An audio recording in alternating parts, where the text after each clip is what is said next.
സിന്ധു വർമ്മ ഒരു മലയാളം ചലച്ചിത്ര ടെലിവിഷൻ നടിയാണ്.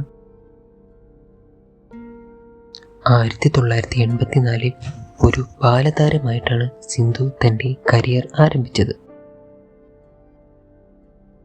വർഷങ്ങൾ പോയതറിയാതെ എന്ന ചിത്രത്തിലൂടെയാണ് അവർ അരങ്ങേറ്റം കുറിച്ചത്.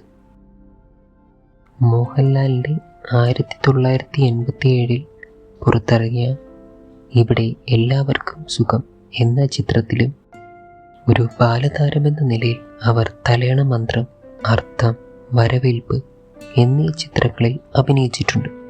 ഒരു ബാലതാരമെന്ന നിലയിൽ അവർ തലയണ മന്ത്രം, അർത്ഥം, വരവേൽപ്പ് എന്നീ ചിത്രങ്ങളിൽ അഭിനയിച്ചിട്ടുണ്ട്.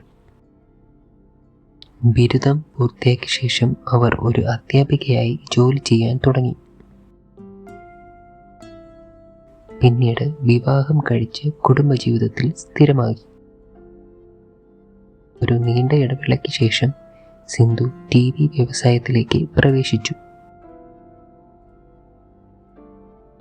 2018 ഭാഗ്യജാതകം എന്ന സീരിയലിലും അടുത്ത വർഷം പൂക്കാലം വരവായി എന്ന ചിത്രത്തിലും ഭാഗ്യജാതകം എന്ന സീരിയലിലും അടുത്ത വർഷം പൂക്കാലം വരവായി എന്ന ചിത്രത്തിലും അവർ അഭിനയിച്ചു.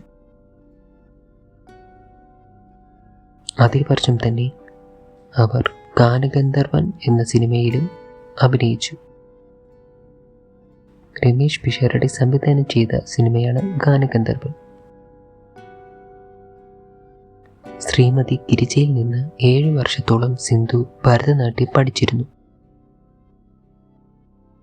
പാട്ടിലും തുടി പെയിന്റിങ്ങിലും അവർക്ക് താല്പര്യമുണ്ട്.